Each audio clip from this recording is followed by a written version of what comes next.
So I was in what we call the corporate finance part of the team, and that's how my career began. But I had a lot of fun. So we used to have a lot of fun times together in office with all the partners and including my teams. Even though many of them were much younger to me, so there's a lot of humor and camaraderie and a lot of foolishness also going around. But it was great fun.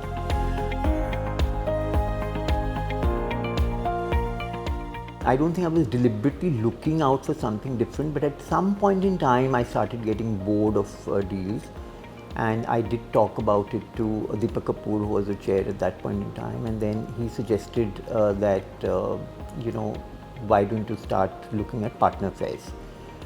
So I reflected and I said, okay, sounds interesting, why not do something different? And I knew it was going to be very easy for me to come back into deals or maybe some other part of the business if that didn't work out. So I started looking at partner affairs, and because of that I became a member of the India leadership team also. Before that I had been on the partnership oversight committee, the POC, and also being part of the leadership team helped me look at the firm and its workings in a very holistic way. So that was very interesting, and I think I was able to hopefully effectively contribute also.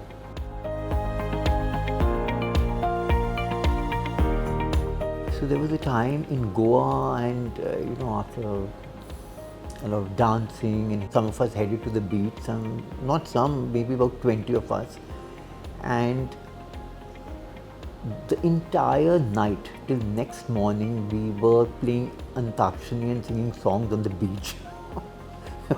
But when we started heading back, because obviously the conference was happening next morning, a lot of people thought that we had gone for a morning walk. But then we'd all lost our voice because of the sea breeze, and it had become relatively cool. But that was a fantastic memory which is there.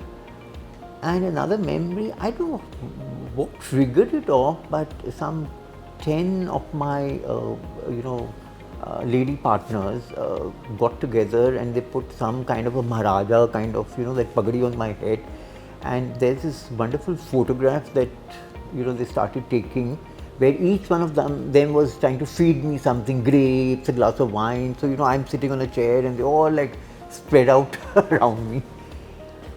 And someone clicked that photograph, and next day at the conference at the partners meet, that I could make out that the photograph is doing the rounds, so I was on the dais, because the entire ILT was on the dais, and each one of us had to speak on something.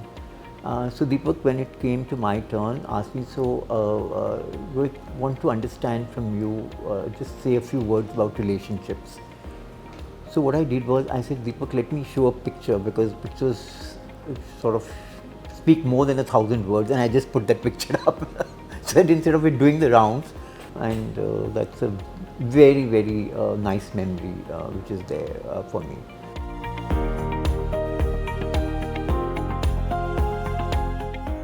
So I had seen life outside of PwC. So in some ways, that maturity helped me to analyze and understand both the pros and cons of being with PwC. So the fantastic thing was that, as I said, the teams were very, very bonded. It was, people would help each other at the drop of a hat. People would stay all night to help another team member, do their work. So that way it was a lot of bonding and a lot of good intellectual work.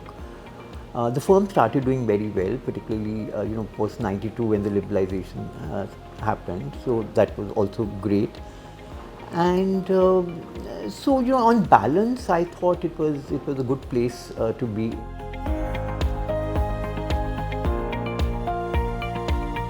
I think what is important is to see what is priority for yourself and for the firm and for the client at a particular point in time.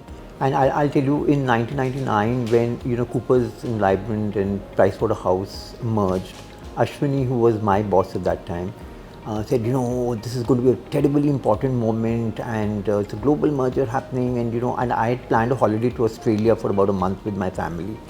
How can you go away at this point in time?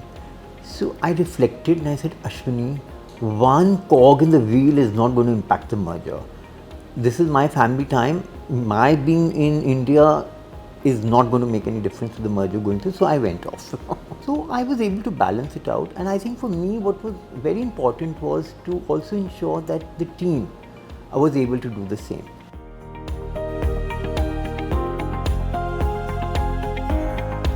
I'm basically on the board of several well-known corporates as an independent director. But I equally spend my time in being involved with quite a few not-for-profit organizations and a little bit of business coaching, including I have been a coach stroke mentor to a few of the PwC partners post my retiring from the firm.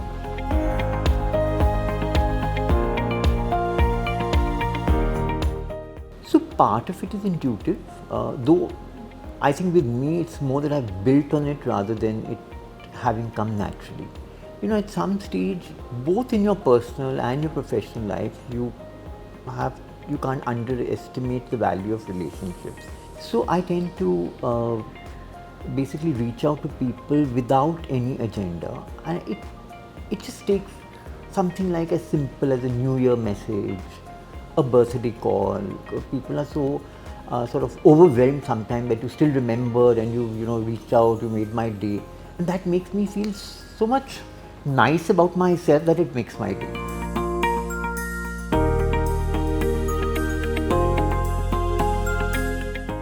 I would like to sort of mention Deepak Kapoor, who I worked with very closely when I was the partner affairs leader. So I think it was a lot of fun working with him, and he's got a tremendous sense of humor, so it was a lot of fun times together and a lot of hard work also. And of course there were so many people. I mean, I would say Sanjeev, who worked again as part of, in the deals business with me. He was an extremely hard-working person, very market-facing, someone who would, you felt good about. Then the other person I worked with closely was Dinesh Arora, who's your advisory leader now. Great fun person.